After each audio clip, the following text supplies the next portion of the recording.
जय हिंद साथियों, एक बार फिर से स्वागत करता हूं आपका स्कॉलर्स के डिजिटल प्लेटफॉर्म पर। आज हम लोग करने जा रहे हैं पेपर नंबर 025837 के रीजनिंग पार्ट का सॉल्यूशन। तो बिना किसी देरी के पहले प्रश्न की ओर बढ़ते हैं। तो पहला प्रश्न आपका क्या कहता है, देखिए। पहला प्रश्न बहुत ही अच्छा प्रश्न दिया है, जहाँ पे आपको स्टेटमेंट दिए हैं और कंक्लूजन दिए हैं। तो देखो, जैसे ही आप कथन और निष्कर्ष देखते हो तो आपको लगता है ये प्रश्न साइलो का है, जबकि ऐसा नहीं है। ये एनालिटिकल रीजनिंग से लिया गया है, जो कि बहुत ही अच्छा प्रश्न है। कि बारिश होने के बावजूद फसल की स्थिति नाजुक बनी हुई है। अब इसमें आप गौर से अगर चीज को देखोगे तो यहाँ पे क्या बोला है कि बारिश होने के बावजूद, बावजूद जो है वो फसल की स्थिति नाजुक बनी हुई है। इसका मतलब एक उम्मीद थी कि अगर बारिश होगी तो फसल की स्थिति सुधरेगी। तो अगर मैं ये कहूं कि बारिश से पहले फसल की स्थिति नाजुक नहीं थी, बारिश से पहले की स्थिति अगर नाजुक नहीं होती तो ये लोग ये नहीं कहते कि बारिश होने के बावजूद फसल की स्थिति नाजुक बनी हुई है। ठीक है, तो ये कहना, इससे निष्कर्ष अपन लोग नहीं निकाल पाएंगे। क्यों नहीं निकाल पाएंगे? ये गलत हो जाएगा। दूसरा, क्योंकि साफ साफ लग रहा है कि बारिश के पहले की स्थिति जो थी वो क्या थी, नाजुक। बारिश के बाद फसल की स्थिति में सुधार होने की संभावना थी, बिल्कुल, तभी ये स्टेटमेंट बोला गया कि बारिश होने के बावजूद जो है, बावजूद जो है स्थिति नाजुक बनी हुई है। इसका मतलब एक उम्मीद थी कि बारिश होने के बाद स्थिति सुधरेगी। क्लियर है बात? तो यहां से केवल आप कह सकते हो कि पहला निष्कर्ष निकाला जा सकता है, यानी सेकेंड निकाला जा सकता है। ठीक है। अगर दूसरे क्वेश्चन की बात करें तो ये एक मिसिंग नंबर का एक अच्छा प्रश्न है, जहां पे आपको पूछा गया है कि क्वेश्चन मार्क की जगह क्या आएगा। तो देखो, सीधी सिंपल सी बात है। अगर 5 की बात करें तो ये 2 का स्क्वायर प्लस 1 है। 10 की बात करें तो ये 3 का स्क्वायर प्लस 1 है। 50 की बात करें तो ये 7 का स्क्वायर प्लस 1 है। और 11 की स्क्वायर प्लस 1 करेंगे तो आपका 122 मिलेगा। तो आपको पता है कि 2, 3, 5, 7, 11 डॉट डॉट डॉट ये सभी अभाज्य संख्याएं, अभाज्य संख्याएं जिनमें एक का और खुद का भाग जाता हो, इसके अलावा किसी और संख्या का भाग ना जाए। तो अगर 2, 3 और उसके बाद की बात करें तो 5 आएगा, और 5 का स्क्वायर प्लस 1 करेंगे तो आपका आंसर क्या आएगा, 26 आएगा। क्लियर होगी बात? नेक्स्ट क्वेश्चन नंबर अपन चलेंगे, क्वेश्चन नंबर 3 की ओर। फिर से एक मिसिंग नंबर का क्वेश्चन है, जहां पे अगर आप लॉजिक को ध्यान से देखोगे तो 4 इंटू 3, 3 इंटू 2, तो कितना आ जाएगा, 24। और प्लस कर दो यहाँ पर, यानी इन तीनों का गुणा और आगे प्लस, इन तीनों का गुणा, ये प्लस, इन तीनों का गुणा और ये प्लस। तो सिमिलरली यहाँ पे भी इन तीनों का गुणा होगा। तो 9 दूनी 18, और 18 दूनी 36, 18 54, 18 चौक 72, 72 और 72 में 12 प्लस करेंगे तो कितना आ जाएगा आपका 84। क्लियर होगी बात? नेक्स्ट क्वेश्चन नंबर 4 की ओर बढ़ते हैं। तो क्वेश्चन नंबर 4 आपका एनालॉजी सादृश्यता से दिया गया है, जहां पे बोला गया है कि वाई स्क्वायर की अगर रिलेशन की बात करें तो वाई स्क्वायर का रिलेशन 4 से है। आपको पता है कि बी का उल्टा वाई होता है, यानी अंग्रेजी वर्णमाला में बी का अपोजिट वाई होता है। तो अगर मैं बी के क्रमांक की बात करूं तो 2 होता है, और बी के क्रमांक का स्क्वायर करूं तो क्या आता है, 4। यानी जो लेटर दिया है उसका पहले अपोजिट लेटर लेना है। तो वी का अपोजिट लेटर क्या होता है, ई, जिसका क्रमांक होता है 5, और 5 का स्क्वायर करेंगे तो कितना आंसर आ जाएगा आपका, 25। क्लियर होगी बात? क्वेश्चन नंबर 5 में भी आपको सादृश्यता दी गई है, लेकिन इस बार अल्फाबेटिक सादृश्यता है। और यहाँ पे आप साफ साफ देख पा रहे हो कि जो रिलेशन इनका है वही रिलेशन इनमें बताना है। तो डी का अपोजिट डब्ल्यू होता है, एफ का यू होता है, एच का एस होता है और जे का क्यू होता है। तो सीधी सिंपल सी बात है कि एच का अपोजिट एस, जे का अपोजिट क्यू, जो कि एक ही ऑप्शन में है। अगर आगे करना चाहो तो एल का अपोजिट और एन का अपोजिट एम। क्लियर होगी बात? नेक्स्ट क्वेश्चन नंबर 6 की ओर बढ़ते हैं। तो क्वेश्चन नंबर 6 पूछा है कि ये जो आकृति है वो आपको कौन से ऑप्शन में दिखाई दे रही है। तो सीधी सिंपल सी बात है कि अगर आप ऑप्शन नंबर बी को गौर से देखोगे तो आपको ये आकृति मिल जाएगी। क्लियर है बात? नेक्स्ट क्वेश्चन नंबर 7 की ओर बढ़ते हैं। तो क्वेश्चन नंबर 7 आपका पूछा गया है ओपन डाइस यानी खुले पासे से। और खुले पासे में एक रूल होता है कि जो भी एकांतर सतह होती है वो एक दूसरे के विपरीत होती है। जो भी एकांतर सतह होती है वो एक दूसरे के विपरीत होती है। तो इसका मतलब मैं ये कह सकता हूं कि ये एक दूसरे के विपरीत है। ठीक है, अगर ये एक दूसरे के विपरीत है तो सीधी सिंपल सी बात है कि इसका आंसर क्या हो जाएगा, सी। यही आपसे पूछा था कि यदि घन बनाने के लिए आकृति में दर्शाए अनुसार कागज को मोड़ा जाए तो कौन सी आमने सामने, आमने सामने का फलक का मतलब होता है एक आमने तो एक सामने, यानी दो विपरीत सतह। और खुले पासे में हर एकांतर सतह एक दूसरे की क्या होती है, विपरीत होती है। ठीक है। नेक्स्ट क्वेश्चन नंबर अगर 8 की बात करें तो एक डायरेक्शन एंड डिस्टेंस का क्वेश्चन है, जहां पे बोला है कि राजू 25 किलोमीटर उत्तर दिशा की ओर हो। तो उत्तर दिशा कौन सी लेंगे अपन, ये वाली। आपको पता है कि उत्तर दिशा कौन सी लेते हैं अपन,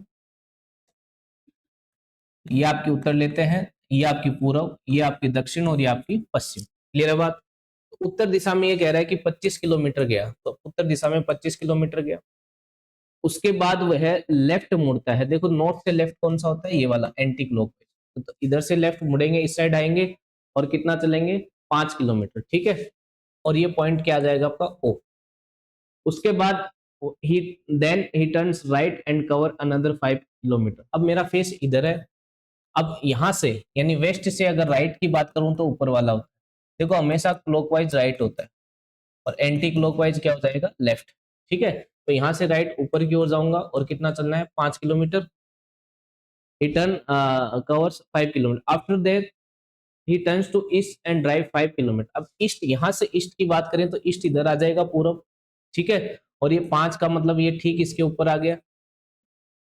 ठीक है, इसके ऊपर आ गया। तो अब आपको पूछा है कि how much distance he has to travel to go back the starting point.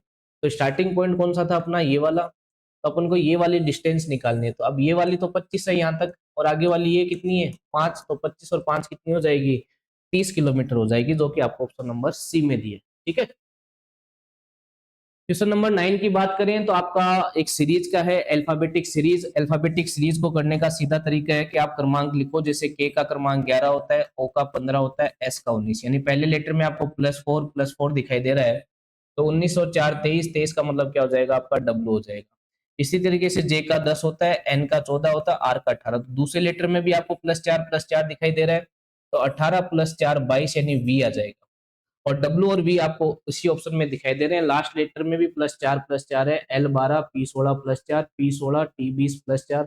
तो T +4 करेंगे तो 24 और 24 पे क्या था आपका एक्स। ठीक है, नेक्स्ट क्वेश्चन नंबर 10 की बात करें तो ये भी आपकी सीरीज है। अगर इस सीरीज को आप गौर से देखोगे तो इनके बीच का डिफरेंस अगर देखें तो ये डिफरेंस कितने का है, 4 का। ये डिफरेंस आपका कितने का है, 9 का। और ये डिफरेंस आपका कितने का है, 16। यहाँ से आपको समझ में आ रहा होगा, 2 का स्क्वायर, 3 का स्क्वायर, 4 का स्क्वायर, तो अब क्या आएगा, 5 का स्क्वायर यानी 25। और 25 जब ऐड करेंगे तो कितना आएगा, 27। और 25 कितना होता है, 52। क्लियर होगी बात। क्वेश्चन नंबर अगर 11 की बात करते हैं तो आपको एक वेन डायग्राम का क्वेश्चन पूछा है। जहाँ पे पूछा है कि बताओ भाई साहब, किसमें किसमें मेमल्स यानी स्तनधारी और काउज यानी गाय और क्रोज के बीच का रिलेशन, जो कि आपको ऑप्शन नंबर सी में आपको दिखाई दे रहा है। क्योंकि अगर आप ऑप्शन नंबर सी को गौर से देखोगे तो इसके अंदर ये आपका मेमल्स हो गया, ये काउ हो गया और ये आपका क्रो हो गया। क्लियर होगी बात। नेक्स्ट क्वेश्चन नंबर अपन 12 की ओर चलेंगे। तो क्वेश्चन नंबर 12 आपका कोडिंग डिकोडिंग का है, और ये जो कोडिंग डिकोडिंग का प्रश्न दिया है, यहाँ से अपन देख पा रहे हैं कि दिल्ली और कलकत्ता के अंदर जो लेटर कॉमन है, जैसे एल कॉमन है दोनों जगह, तो थर्ड लेटर दोनों जगह कोड में भी कॉमन है। जैसे यहाँ पे 5 है और यहाँ पे भी कोड क्या है, 5। इससे अपन ये कह सकते हैं ये जो प्रश्न है वो किसका है, फिक्स कोडिंग का है। अगर ये फिक्स कोडिंग का है तो आपको जो पूछा वो क्या पूछा है, कैलिकट का, यानी CALI, ये तो 3 कोड एक साथ आ जाएंगे, 825। और आई की बात करें तो ये लास्ट कोड जो कि कितना आ जाएगा, 1। 8251 आपको कहाँ दिखाई दे रहा है, ऑप्शन नंबर बी में। बाकी का कोड सेम हो जाएगा, कौन सा, CUTTA, यहाँ से आ जाएगा CUTT, और ए का कोड आ जाएगा कहाँ से, स्टार्टिंग से। क्लियर होगी बात। लेकिन इतने से भी आप आंसर कर सकते हो बी। अगर बात करें क्वेश्चन नंबर 13 की, तो आपको क्वेश्चन नंबर 13 में दिया गया है, रैंकिंग का प्रश्न है कि बस स्टॉप पर एक पंक्ति में ए बाईं ओर से 7वां है। किसी भी पंक्ति में, जैसे ये पंक्ति है तो ये होता है लेफ्ट हैंड और ये होता है राइट हैंड। ठीक है, तो ये कह रहा है कि पंक्ति में ए बाईं ओर से 7वां है। बाईं ओर से 7वां होने का मतलब यहाँ से ये जो दूरी है वो 7 की है, ए की। और बी जो है वो दाईं ओर से कितना है, 9वां। बी दाईं ओर से 9वां। अब देखो मैंने यहाँ पे इन दोनों को क्रॉस नहीं कराया, कारण क्या है, कारण आगे की इंफॉर्मेशन, कि वे दोनों जब अपना आपस में स्थान अदला बदली करते हैं, अदला बदली करने का मतलब ए तो आ जाएगा आपका यहाँ पर और बी आ जाएगा यहाँ पर। और जब ये अदला बदली कर लेते हैं तो उसके बाद ये बोलता है कि ए बाईं ओर से 11वां हो जाता है। तो अगर मैं इसको देखूं तो ये दूरी 11 होगी, जब ए यहाँ है तो 11 यानी दूरी बढ़ी। अगर मैं इनको पहले से ओवरलैप करा देता तो ये स्थिति पॉसिबल नहीं हो पाती। क्लियर है बात। अब आपको पूछा है कि बताओ पंक्ति में कुल कितने लोग हैं, तो हमेशा याद रखना जितनी आपकी दूरी होगी उससे एक कम लोगों की संख्या होगी। ठीक है, ये कंसेप्ट हमेशा याद रखना। तो अगर दूरी की बात करें तो इधर से 11 की दूरी है और इधर से कितने की दूरी है, 9 की। तो 11 और 9 कितना हो गया, 20। तो ये तो आपकी आ गई दूरी। तो लोग कितने आ जाएंगे, एक कम। तो लोग कितना आ जाएगा, 20 माइनस 1 यानी 19। ये कंसेप्ट है जो मैं आपको हर क्लास में पढ़ाता हूँ कि अगर जब भी कभी रैंकिंग का क्वेश्चन आए तो आप हमेशा जो भी रैंक दिया है उसको आप दूरी मान लो और दूरी से एक कम लोगों की संख्या ले। क्लियर होगी बात। तो इसका आंसर 19 सी हो जाएगा। नेक्स्ट क्वेश्चन में अगर 14 की बात करें तो यहाँ पे चार चीजें दी गई है, तीन में कुछ सिमिलरिटी है। तो अगर बात करें ऑप्शन नंबर सी की, बी की और डी की, तो यहाँ पे परामर्श, निर्देशन या आदेश की बात आ रही है, यानी एक गाइडेंस की बात आ रही है। तो अगर तीनों में कुछ सिमिलरिटी देखी जाए तो इन तीनों में एक सिमिलरिटी बैठती है। टीचिंग इन सब में क्या दिखाई दे रहा है, अलग दिखाई दे रहा है। क्योंकि टीचिंग जो है वो कोई गाइडेंस, हाँ हालांकि इनडायरेक्टली गाइडेंस का काम करता है लेकिन डायरेक्टली गाइडेंस का काम नहीं करता है। ये केवल किसी चीज को एलेबोरेट या उसके बारे में नॉलेज देने का काम करता है। ठीक है, गाइडेंस जब आप जाते हो कि सर हमको क्या करना चाहिए, तब दी जाती है। ठीक है, सिमिलरिटी अगर इन चार में बात करें कि चार में से तीन में क्या सिमिलरिटी है, तो अगर बात करूं ऑप्शन नंबर सी की, ए की और बी की, ये तीनों पार्ट आपके स्विट्जरलैंड के हैं। कहाँ के हैं, स्विट्जरलैंड के। जबकि ये पार्ट कहाँ का, आपका इंग्लैंड का है। तो इस तरीके से ये आपका अलग हो जाता है। तीन चीजें, बाकी तीन जगह जो है वो स्विट्जरलैंड में आती है। क्वेश्चन नंबर अगर 16 की बात करें तो आपको मिरर इस बार जो दिया है वो यहाँ पे दिया है। यहाँ पे जब मिरर दिया है तो अपन कह सकते हैं राइट लेफ्ट चेंज नहीं होता, केवल अप डाउन चेंज होता है। अप डाउन चेंज होता है, इसका मतलब ये चीज ऊपर जाएगी और ये चीज नीचे आएगी, और ये राइट रहेगी और ये राइट ही रहेगी और ये लेफ्ट ही रहेगी। तो अगर मैं देखूं तो इसमें तो देखो इसने इसको राइट ले गया, बाकी तो देखना ही नहीं, बाद की बात है। इसमें ये लेफ्ट है, ठीक है, इसमें भी ये राइट है तो ये चेंज कर सकते हैं। अब बच्चे आपके पास ऑप्शन नंबर बी और डी। बी और डी में अगर देखा जाए तो क्या चीजें अलग है, केवल इसका देखो। अगर ये चीज को आप गौर से देखोगे तो पहले बताओ ये डॉट किधर था, राइट साइड में था। क्वेश्चन मान के राइट साइड में डॉट था तो अभी भी राइट साइड में ही रहेगा, क्योंकि जब मिरर ये होता है तो राइट लेफ्ट चेंज नहीं होता है। इसी चीज को देखते हुए आपका आंसर क्या हो जाएगा, बी। क्लियर होगी बात। क्वेश्चन नंबर अगर 17 की बात करें तो आपको बोला गया है कि फैशन को ये कोड किया गया है तो प्रॉब्लम को कोड क्या किया जाएगा। अगर आप इसमें देखोगे तो आपको आराम से दिखाई देगा, केवल रीअरेंज किया है चीजों को। रीअरेंज कैसे किया है कि जैसे मान लो कि मैं इसको 1 number, 2 number, 3 number, 4 number, 5 number, 6 number, 7 number देता हूँ। तो सबसे पहले पहला आएगा, फिर कौन सा आएगा छठे नंबर का, और फिर कौन सा आएगा आई यानी पांचवें नंबर का। तो यानी 1 6 5, जैसे यहाँ पे भी 1 2 3 4 5 6 7 ये नंबर दे दिए। सबसे पहला 1, फिर 6 पे क्या आता है, ई। तो पी और ई आएगा। तो पी और ई आपको एक ही ऑप्शन में दिखाई दे रहे हैं, तो आगे आपको चेक करने की आवश्यकता नहीं है। बाकी कर सकते हो कि जिस सीक्वेंस में इसने इसको रखा है उसी सीक्वेंस में ये आ जाएगा। क्वेश्चन नंबर अगर बात करें 19 की, तो ये बोला है कि ये जो पांच चीजें हैं उसको अल्फाबेटिकली अरेंज करो। तो अगर पहले के तीन चार लेटर देखोगे तो सब में सेम है, सब में सेम नहीं है, केवल पांचवे में इसमें तीन ही लेटर सेम है। ठीक है, इसमें ये चार लेटर सेम है, इसमें चार लेटर सेम है। इन चार लेटर के बाद ई का क्रमांक देख लो, 5 होता है। इसमें ई का क्रमांक 5 है और टी का कितना है, 20। ठीक है, यहाँ पे बात करें तो ओ का क्रमांक 15, और यहाँ पे बात करें तो आई का क्रमांक 9। ठीक है, लेकिन यहाँ पे देखो, यहाँ पे तीन ही लेटर सेम है लेकिन अगला लेटर कौन सा है, 13वां। तो सीधी सिंपल सी बात है, पहले तो जी वाला ही आएगा। तीन लेटर के हिसाब से अगर देखा जाए चौथा लेटर, तो चौथा लेटर इनमें जी है, तो एम से पहले जी आता है। तो इसका मतलब ये जो चीजें हैं, ये जो चीजें हैं, पांचवा लास्ट ही लास्ट में आएगा। पांचवा लास्ट लास्ट में कहाँ कहाँ दिखाई दे रहा है आपको, ऑप्शन नंबर ए में नहीं दिख रहा है, ऑप्शन नंबर सी में नहीं दिख रहा है, इन दोनों में दिख रहा है। तो पहली बात तो ये कि ऑप्शन एलिमिनेट एक चीज से की जा सकती है। ठीक है, दो ऑप्शन एलिमिनेट हो गया, बी और डी बचा है। अब आप क्या कहोगे कि सबसे पहले क्या आएगा, सबसे पहले अगर देखा जाए तो ई यानी 5 नंबर वाला आएगा। ठीक है, अच्छा 5 नंबर ये भी, लेकिन इसके आगे एक लेटर और है तो पहले ये लिया जाता है। ठीक है, तो सबसे पहले पहला ही आएगा, उसके बाद कौन सा आएगा, उसके बाद आएगा दूसरा, उसके बाद कौन सा आएगा, चौथा, फिर कौन सा आएगा, तीसरा, और अंत में कौन सा आएगा, पांचवा। ऐसा कौन सा ऑप्शन में दिखाई दे रहा है, तो आप कहोगे सर ऑप्शन नंबर डी में हमको ये दिखाई दे रहा है, पहला, दूसरा, चौथा, तीसरा और पांचवा। क्लियर है बात। नेक्स्ट क्वेश्चन नंबर अगर बात करें 19 की, तो इसमें बोर्ड मास का सिंपल सा क्वेश्चन लिया गया है, जहां पे बोला गया है कि यदि गुणा का अर्थ प्लस है, गुणा का अर्थ प्लस है मतलब यहाँ पे प्लस कर दो, और डिवाइड का अर्थ माइनस है तो डिवाइड का अर्थ माइनस, यहाँ माइनस कर दो, भाग का अर्थ माइनस है, ठीक है, और माइनस का अर्थ गुणा है तो यहाँ पे क्या आ जाएगा, गुणा, और साथ ही साथ क्या दिए, प्लस, प्लस का अर्थ क्या दिए, प्लस का अर्थ है डिवाइड, प्लस का अर्थ डिवाइड है तो यहाँ डिवाइड आ जाएगा। अब सबसे पहले डिवाइड सोल्व होगा तो 70/10 करेंगे तो कितना आएगा, 7, यहाँ से गुणा 2 आ जाएगा, माइनस 4 और प्लस का 14। अब क्या करेंगे, इन दोनों को गुणा करेंगे, 14 माइनस 4 प्लस 14। अब आपको पता है ये प्लस के 18 और माइनस का 14, तो कितना बच जाएगा, प्लस का 4 बच जाएगा। क्लियर होगी बात। नेक्स्ट क्वेश्चन नंबर अगर 20 की बात करें तो आपको बोला गया है कि 6 लोग हैं, 6 लोगों को कैसे बिठाएंगे अपन, इस तरीके से 1 2 3 4 5 6, हमेशा एक दूसरे के आमने सामने फेस करके बिठाना होता है 6 लोगों में, ठीक है।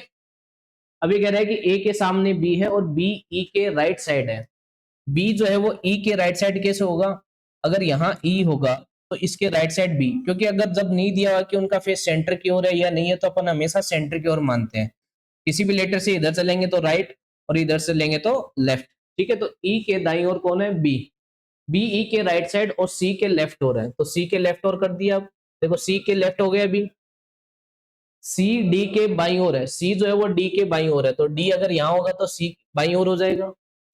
उसके बाद बोला एफ ए के दाईं ओर है, एफ जो है वो ए के दाईं ओर, एफ ए के दाईं ओर कैसे होगा, अगर यहाँ एफ होगा और यहाँ ए होगा तो एफ ए के दाईं ओर हो जाएगा, ठीक है। तो डी एफ के साथ, और अब ये कह रहा है कि यदि डी को एफ के साथ, डी को एफ के साथ, यानी यहाँ डी आ जाए और यहाँ कौन चला जाए, एफ, और ई को बी के साथ, ई कहां पर है, यहाँ पे बी आ जाए और यहाँ पे कौन आ जाए, ई आ जाए, बदल देते हैं तो डी के बाईं ओर कौन बैठा है, तो डी के बाईं ओर कौन हो जाएगा, अब डी देखो यहाँ पे बैठ गया है आके, ठीक है ना, तो डी के बाईं ओर कौन है, ए, डी के बाईं ओर कौन हो गया, ए। क्लियर है बात।